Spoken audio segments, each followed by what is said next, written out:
Now, Filipinos work around the world, and many work in Hong Kong, where they have always sent money back home. Since the typhoon, though, lines have been long at local remittance centers, and they've gotten even longer. Cathy Yang has more. An outpouring of grief and money. Filipino migrant workers in Hong Kong flock to remittance centers on their day off to send money to their loved ones affected by Typhoon Haiyan. This is ground zero for remittances here in Hong Kong, Worldwide House, a building right in the heart of Central Business District where Filipino migrant workers can buy anything from provisions from home to phone cards. But they come here for one thing every payday, the remittance centers. For Hong Kong resident Lenny Collantes, she came here today to send money home for her family who survived the typhoon. A native of Sorsogon in the Visayas region, their home in the province was damaged. She held back tears as she recounted how worried she'd been for her mom. I'm very, very sad. I'm struggling. I couldn't sleep for a few nights, but when I find out they're fine, so I'm okay. It doesn't matter about the house, even though they get damaged, the house they can rebuild, but the family is the most important thing as long as they're alive.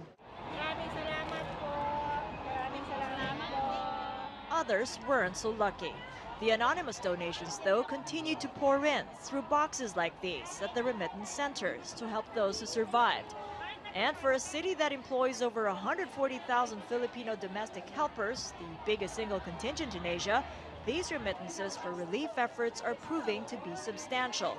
Since day one of the news of the typhoon's devastation, remittance transactions from those who came from the hard-hit areas in the Philippines have picked up, says JP De Guzman, director of the Philippine Bankers Association in Hong Kong. Well, it's quite obvious that there are huge hurdles for our counterparts in the Philippines to have our branches and ATM machines there in affected areas to become fully operational. However, they're trying their very best to serve affected clients there by having them to transact to the nearest closest open branch in the Philippines without any further charges. And he's expecting more in the days and weeks to come. To help lighten the burden, all 5 Philippine lenders operating remittance centers in Hong Kong have agreed to waive transfer fees for cash donations to those involved in relief operations. These remittance centers have proven to be a lifeline for Filipinos in Hong Kong in good times and bad. Cathy Yang, CCTV, Hong Kong.